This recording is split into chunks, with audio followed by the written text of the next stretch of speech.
Hello, welcome to a lunchtime chat. I am doing a Roswell interview today. This is the first of a series of interviews with Roswell residents.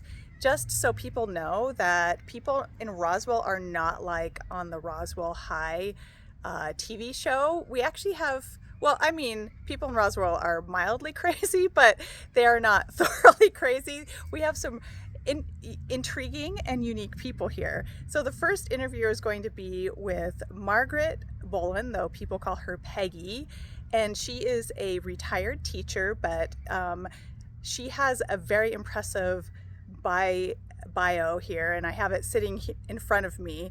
So I'm going to let her talk. First of all, I'm going to switch the camera around, and I'm going to let you tell me how you ended up in Roswell. Oh boy, how I ended up in Roswell, it was because of my grandparents. They lived in Roswell, and I wanted to get to know them better. And I thought, oh, perfect. I'll come from Wisconsin for 2 years, get to know them better, and return back to Wisconsin, where it's green, where there's water, where there's 4 real seasons. No, I met my husband the first week. It was my grandmother's fault because she found something that I needed to attend.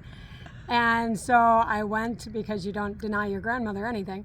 And so I went to the get together, and that's where I met my husband, and I've been in Roswell ever since. And that was back in 1987. Okay, so things are starting to add up. You know, sometimes men, they get us stuck in really crazy locations. Is he from Roswell? No, he's not from Roswell. He's from either. Iowa, Nebraska area. So you're both Midwest people. Yes. So instead of moving to that place where the grass is greener, you did the opposite. Yeah, pretty much, yes. Yeah. Yes.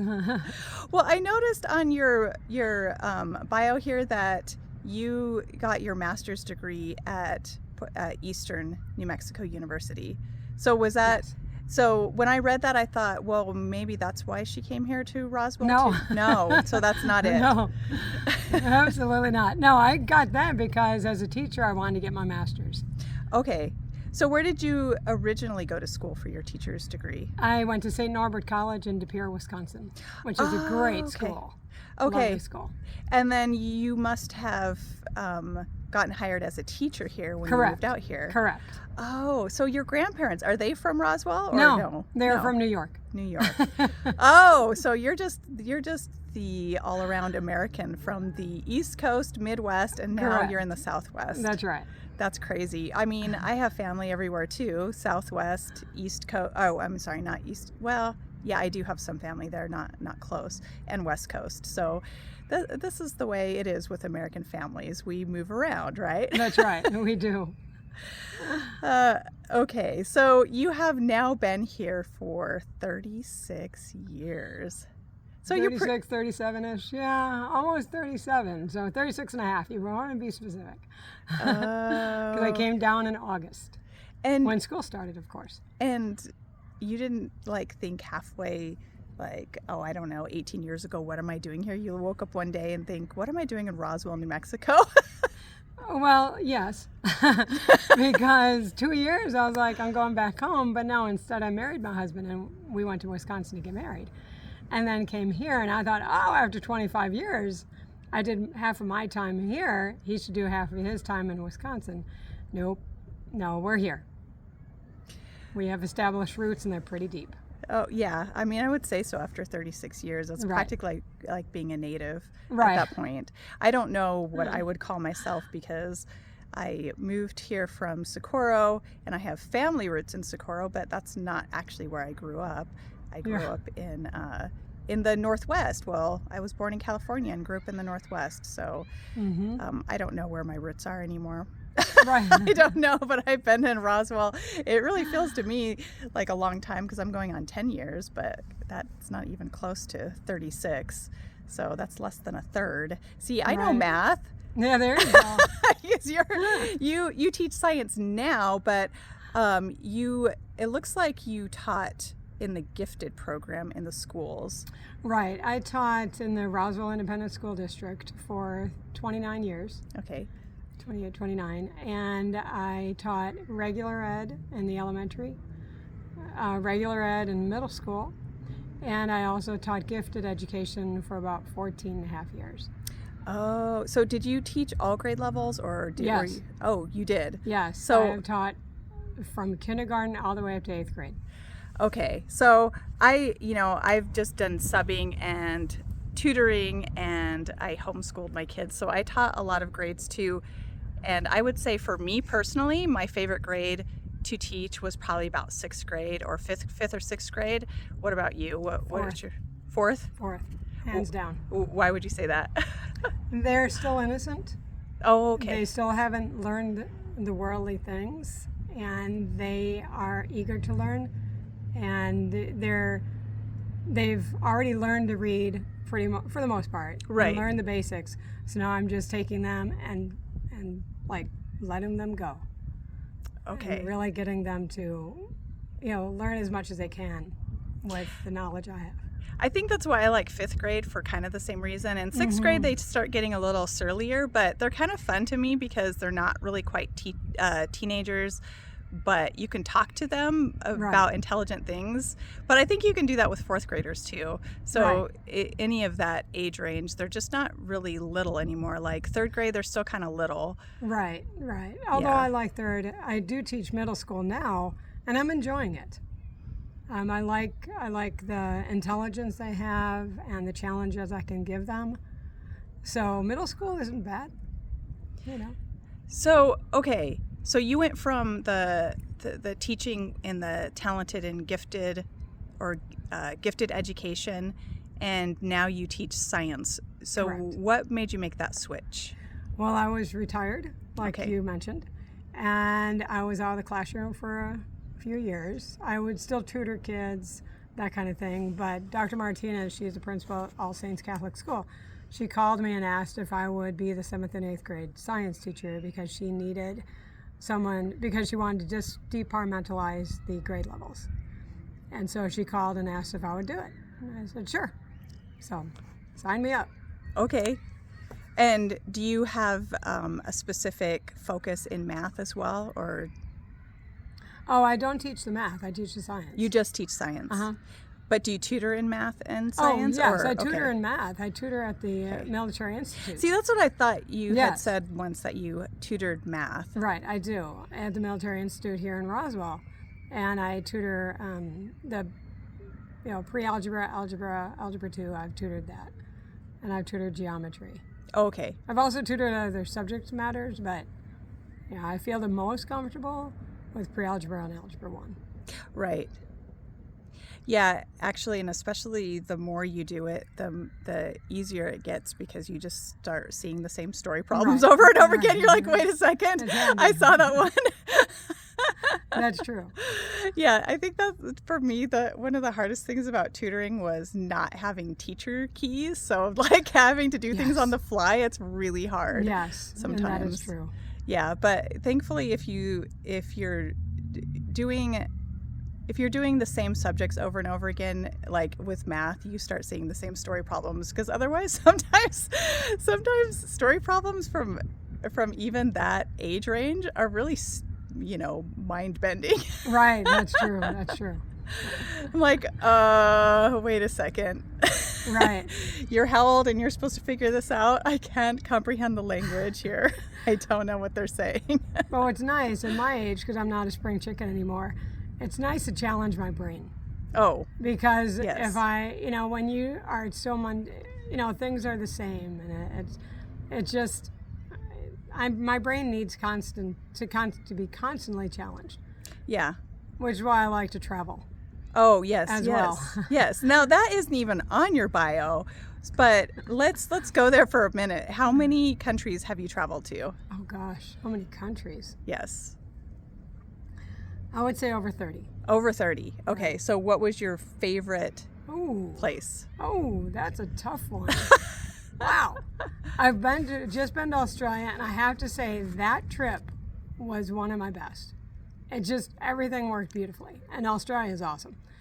Italy, though, I love Italy. Yeah. Do you speak any Italian? Very little. I can say like the Hail Mary in Italian because Oh, nice. every week, well, when I can, I Zoom with a group of Italians, and they say a decade of the Rosary Oh. in Italian. Oh, nice. So they want me to say it. So with my American accent, I'm sure they're going, oh, she's butchering these words.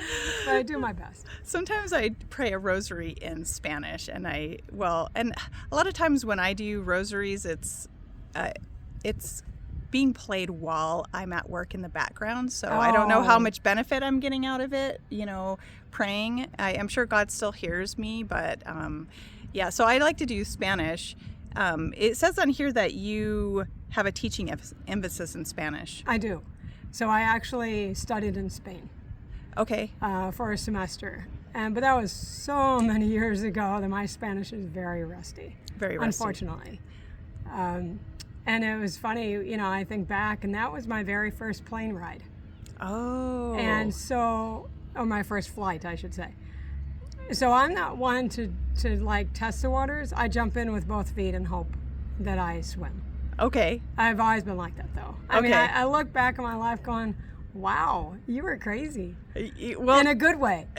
that's kind of what I do with these videos. I'm kind of just jumping in and being spontaneous. Mm-hmm. I hope you don't mind that. I mean, if you do that, then maybe you understand. There has to be some kind of, I don't know, life is so rigid in so many ways. Yes. Schedules and I don't know. It's just so rigid, but Right. there are ways that you can make life less rigid. You can be spontaneous in certain aspects of Yes. life. And I don't know about you, but you say you like to stay busy and active. Well, in order to do that, you kind of have to create a schedule to be busy Yes. and active. Yes. And so all of these fun things that you're doing start seeming really dull after a while because they're just fitting into your schedule. Do you ever feel that way? No, because I always change it up. Oh, you always change I it mean, up. when I was teaching, every year I do different things. Okay. I wasn't the type of teacher who kept like a year's worth of worksheets and every day giving the kids every year the same thing on the Tuesday of March. Okay. Or whatever. Every year I would dig up and find more things for me to do, different things for me to do that would challenge the kids, that would enlighten their education, that they would enjoy. Okay. That actually makes a lot of sense. I find that I have to do that, even if it's just, how well, at least for me personally, I have blocks of time throughout the day, and within reason, I can move those blocks around. Now, obviously, I can't work in an office from like midnight to 8 a.m. because Right. nobody's going to come to the office at that time. But everything else I can kind of move around. Like I might switch around my daily walk and when I play my accordion. Is that There you wild go. and crazy? Wow. So do you do that as well? Like switch your schedule around like that? Yes. Well, Okay. some things have to be in the schedule. Yes. When I Yes, tutor yes. kids, when I teach science, that Yes. kind of thing. But other than that, I try to bring in new things, so it's not mundane. Uh-huh. So, and that's nice. So one thing that, well, I mean, you told me this a couple months ago. You told me that you had a YouTube video channel for a while, and so I've gone and looked at them, and I think they're really interesting. So your channel was on another interest of yours, which is space Right. and astronomy, Right. So, how long did you do those videos for? It was during COVID. Okay. So, Oh, some people picked up, learning how to knit. I did, these YouTube videos. It was uh-huh. called Peg Space Bites, Okay. and it was on the space race. So I did everything from Sputnik 1 all the way through Apollo 11. And I stopped there because that was the end of the space race. Oh. It was a natural ending. Oh, a natural ending. Right. Okay. I also did a few other ones, like I did one on Christmas in space. Christmas in space. Right. So that one's kind of cool. Oh, so did some astronauts have Christmas in Yes. space? What did they do? One actually, they brought up like little jingle bells, and they did like a Jingle Bells song. They had like aluminum Christmas trees that they made out of, what they brought up it wasn't very pretty, but still they try to celebrate, and they honor everybody's culture who's there, because it's not just people from the United States. Right. So when you say there, do you mean that they were in a spaceship or on They're the moon? on or the what? International Space Station. International Space Station. Right. Okay. Although one, I don't remember, it was one of the Apollos. I should know. They actually flew during space, and that's when they did the Jingle Bells. I want to say Jingle Bells. Okay.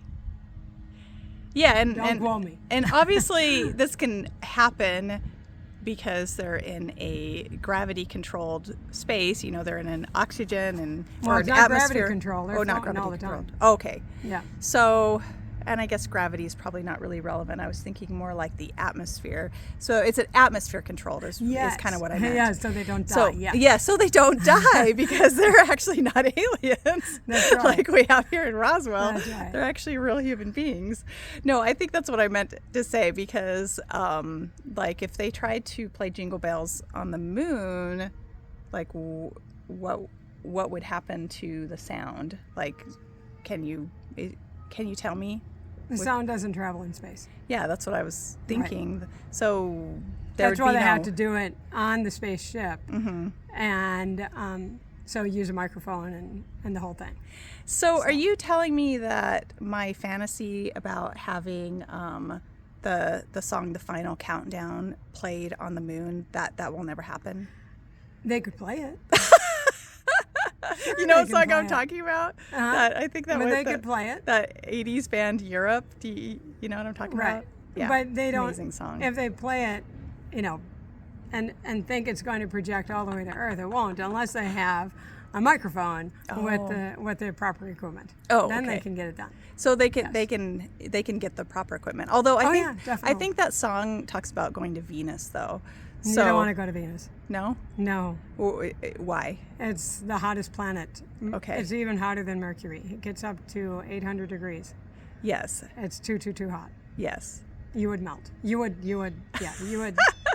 See, I did take astronomy in college, so I think that's because of its like extreme atmosphere. Mm-hmm. Yeah. Yeah, right? it's the atmosphere, the greenhouse effect. Yes. So it's super hot. Yes, too hot. Well, okay, but what if they had special space suits? No. No? You don't think so? At this time, they don't have anything that would work on Venus. At this time. But they're always coming up with new inventions, So who knows? In 50 years, we might be on Venus.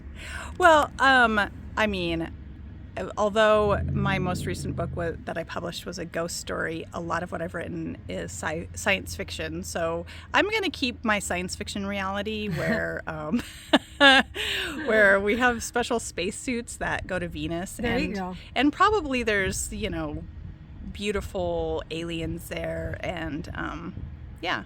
Well, they say women are from Venus and men are from Mars. So... And after having been married for so many years, because, you met your husband right after moving here. Literally. So you've been married over 30 years as well. Oh, yes. So would you agree with that statement, that men are from Mars? They're definitely not from Earth. They're definitely not from Earth. But men can't understand women either, so fair is fair. I'm pretty much to that point where I don't think men and women understand each other at all. No. I guess that either makes life interesting or frustrating. Right, and you can look at it either way. Yes. But if you're going to stay married for a long time, you got to work through the craziness. Okay, Yep. yes. And I mean, especially raising kids, because Yes. you have kids too. Yes, I have 2 boys. Yes, who are now. One is a teacher, Mm-hmm. and the other is an engineer. Okay. So yeah. That sounds like your children, because you're into science and you teach. Yeah. Right. And my son, the one who's a teacher, actually went to school to work at zoos. He went for zoology and geology, but he's teaching science in middle school. Oh, okay. So he's using his degree. Yes. So yeah. He just never worked with, the wild animals. Elephants. He didn't work with elephants? No. Or no monkeys. No monkeys. Nope. No gorillas. No. Well, they might need a zoologist here in town. Well, no, I think they have a zookeeper. But there were during COVID, when you were making your space videos, a bear escaped from the zoo. Oh, that's right. Do you remember that? Yes. Yeah. Just the fun times in Roswell. Mm-hmm. Yeah. I think the zoo is probably a little more secure now. I'm not really sure. I would hope so. I don't think bears escape all the time, but that did happen. I don't know. That was a complete change. Yes. Random change in subject there. Mm-hmm. Yeah. So, okay. You are a space station ambassador. Yes. What does that mean? So I do lessons and I basically teach as much space as I can. So and I support the program. But I'm not only a space station ambassador, I'm a solar system ambassador. Oh. A teacher liaison with the Space Foundation. An aerospace connections and education teacher. Okay. I'm also on the crew for SEEK, which is Space Exploration Educators Conference. So a lot of what I do is space. Okay. I'm also the president of the Roswell Astronomy Club. Oh. So again, a lot of what I do is space. Okay, I want to ask you about the astronomy club, but first of all, talk about disappointment, because I thought that a space station ambassador would be like a peacekeeper who would go to the space station all the time. No. No. You don't want me How to go. disappointing. I will get ill. I get motion sickness. So. Oh, you do? Yeah. So do you don't have fantasies about going to space? Yeah, no. You don't? No, I'm thinking I might try to get on the Vomit Comet. Oh, Did okay. you ever hear what the Vomit Comet is? No. It's the airplane that it goes up, it does a parabola, comes down, goes up, comes down. So when you're on the downswing, you're floating. Okay. Okay, so the people inside this Vomit Comet are floating. There's a reason it's called Vomit Comet, though. Okay. Because when you go up and down, you know how you go over a hill really fast? Uh-huh. And your stomach goes, whoa. Yes. Okay. You do that in the Vomit Comet enough, you will toss your cookies. Okay. And so it's been dubbed the Vomit Comet. So you actually want to go on the Vomit Comet? Yeah. You're thinking about it? Yeah, I'm getting to the point where I'm like, you know what? I get ill scuba diving and snorkeling where I toss my cookies. Why not toss my cookies while floating? Okay. Well, that's a good life goal to have. A good bucket list life goal. I like that. Although I am still disappointed that Space Ambassador doesn't get to go be an ambassador in space. No. Oh, yeah. No, that's we're just disappointing. ambassador teaching about space. Oh, okay. Right. Well, my hopes and dreams are dashed. So sorry. I thought that someday I would see a conference, a peacekeeping conference from the space station, and you're there. And I'd be on it. Yeah. No, you're not going to see me. Translating peace to the world. No, not going to happen. You're also not going to go on Elon Musk's Mars ship. Oh, to Mars? Yeah. Heavens, no. No. That's like a 6 to 9 month journey. Oh, okay. There. Then you have to stay on for a year and a half. Then you can come home. No. So, but you like to travel. Oh, gosh, yes. But you don't want to leave the Earth. Yeah, no. Okay. No, there's too many things on Earth to see. I see. So many things. God Okay. put tons of things on this Earth, and I want to see as many as I can.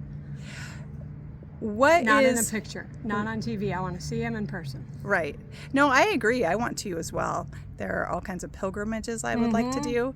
What is your next place that you want to go that's your dream, your fantasy place? Iceland. Iceland. Okay. Yeah, I think Iceland sounds fairly intriguing as well. Right. I want to go there because right now the sun's activity is so strong that the northern lights are going to be spectacular. And so the further north you go, the more northern lights you're going to see. And I've only seen them once in my life, and I want to see them again. Where did you see them at? In Minnesota. In Minnesota. Okay. They're gorgeous. Okay. Because, yeah, I guess I never really saw them. I mean, I wasn't as far north as all that. I was in Portland, Oregon. That's where I mostly grew up, was in the Portland area. And, well, I mean, aside from the fact that it's just cloudy all the time, but yeah, it's just probably not far enough north. to really see the Northern Lights. I would like to see the Northern Lights, but I would like to see them in like Norway, maybe. Yeah, that's another possibility. Yeah. I mean, Canada might be closer, but Right, true. yeah. I haven't quite decided yet. Yeah. So Have you made it to any of those Nordic regions? I was in Sweden. You were in Sweden. But the southern part of Sweden. Okay. Yeah. Okay. I was in Denmark, but that's not quite.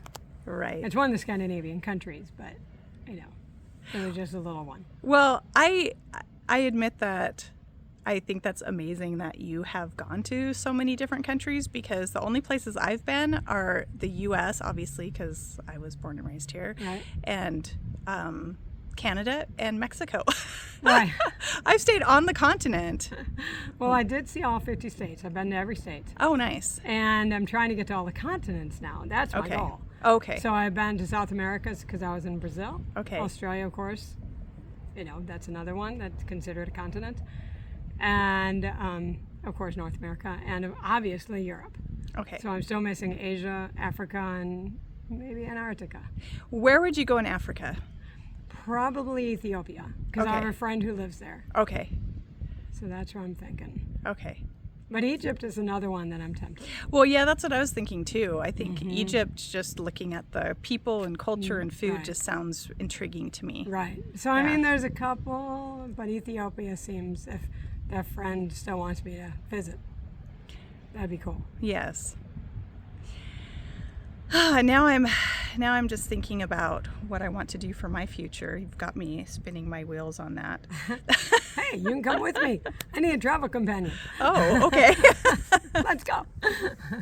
Well, I did put in for a passport, because I don't even have a passport at this point. There you go. So yeah, hopefully hopefully it will arrive soon, because it's been a while since I went down and got it. It'll probably arrive today. You think? Sure. I like that. If you say it, it must be true. There you go. Because you're a teacher, right? That's right. And if I were maybe 9 years old, I would believe that. What teacher says goes. That's right. Yeah, that is really the problem with when they get older. It's like they start being really skeptical of what you say, or they accept it when they're younger. True. Which means that you have a certain level of power when kids are younger. And you have to use that power wisely. Wisely, right? yes. I was going to say very wisely. Yes. And being a teacher so long, I'm sure you did. Because you even won, now I don't remember what it was called. You won some kind of teacher award. Yes. Yes. And that was amazing. I was one of 100 teachers selected nationwide as one of the most inspirational teachers in the United States, and I won a free trip to Disneyland. That was in May. Oh, this nice. past year. So did it pay for everything? Like you got Everything. Oh wow. Everything. Now I just got the W-9 or whatever it's called, so I had to pay taxes on it. But that's okay. Oh. I don't care. That was an amazing trip, and I was able to take one person with me. So I took my son, who is also a teacher. Oh. I wanted to honor another teacher, so I took him with, Oh, nice. and that was awesome. Oh my gosh, it was so cool. I like that. So- Traveling with your adult kids. Yes. I want to do more of that. Yeah, so That it would was be really fun. cool. Yeah. Okay, I'm looking at my time. We are almost 30 minutes into this, so Okay. I should probably wrap it up fairly quickly. Okay. But one reason why I even know you is, but the why I deign to know you. I'm just kidding. Or why you may deign to know me is that we're both part of the Catholic community here in Roswell. Have you been Catholic all your life? Yes. You have. Yes. And Since birth. and your Catholic faith is obviously very meaningful to you. Yes, then? it is. Yes. Okay. Well, I went to Catholic school except for kindergarten. I went to Catholic. I had elementary, high school, and college Catholic. I mean, until I got my bachelor's. So, yeah, it's very special. Okay. And your parents and Yep. yeah. So Yep, your and I family's have just I have 7 siblings, okay. and so yeah, we're a strong Catholic family. And a strong faith. Yeah.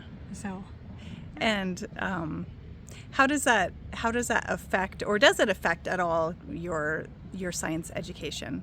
I mean, I know not when you're teaching, but does it affect how you view science? Yeah, I look at it a lot of times with thinking, this is not something that was not created by God. How can you have this beauty Right. outside in the world, in the universe, without someone, God creating it? You can't. Yes. And people always ask me, do you think there's aliens? Blah, blah, blah. I'm like, well, with as big as the universe is, there's got to be more life. They may not look like this, they may not talk like that, or nothing, but there's got to be some more life somewhere. I don't think it's only Earth. And so, because God does wondrous things, and I think that he just does it all. So, Yeah. that's my idea anyways. Right. Okay. So definitely could be aliens then. Yes. Yeah. I don't know if they ever visited Roswell, but right. but I mean, I wasn't alive in 1947, so I didn't see or hear anything. Well, one of my books is a Roswell alien novel, and in my book, the aliens are definitely real. But there you go. My work is totally not fiction at all. It's all real. It's all true. Everything that I write is real and true. So therefore, That's right. So do you have any, I don't know, life philosophy or slogan that you want to leave my, granted small, but still audience with before I shut down this interview? I guess the only words of advice I would have is live life to its fullest. Don't sit behind a computer, a laptop, TV, or whatever, and experience life that way. Get out, see the world, see the people, learn the cultures, see who's truly out there instead of getting your own ideas from the TV set or from other people. Experience it yourself. Have fun. God gave you this earth for a reason. Go and explore it. I completely 100% agree with that. Yes. That's would be my life philosophy too. Enjoy life. Yes. And don't. Life is too short. Yes. Way too short. Yes, I agree. And I think whenever you're over 40, you start realizing that more and more. Right? Yes. Yeah. I still have 44 years to go though. You do. 45 years to go. That's my plan. Oh, okay. I have a number in my head. Hopefully God agrees. Everybody needs a goal, and that's a goal of mine. Okay. 45 you said, or 44? 45. Okay. 45 to go. 45. Okay. I don't know that I'm even going to be alive in 45 years, so I don't know if I can verify the reality of this. But maybe if I pass away and you are still alive 44 and a half years from now, then you can just send me some message up in, there you go. Yeah. I mean, I don't know where I'm going to be, but I mean, heaven? I would hope so. Yeah. Well, there's always that question about what purgatory is and how long people stay there, right. I guess. So. Well, some say we're already in purgatory by living here. Oh, interesting. But I'm not the Almighty, so I don't know the truth. Right. I don't know the reality. Yes. All I know is what I perceive. Yes. So on that note, we are hopeful that in 45 years that I'm going to be in heaven, and you're going to send me a little, I don't know, telegram up there. There you go, a little message. Yeah. And say, hey. Well, and then if I don't see you up there in heaven anyway, I'll know, right? Gosh. You're like, gosh, yeah, I guess so. I'll see you up there. Well, no, I mean, if you're still alive Oh, okay. on Earth, you won't be up there anymore.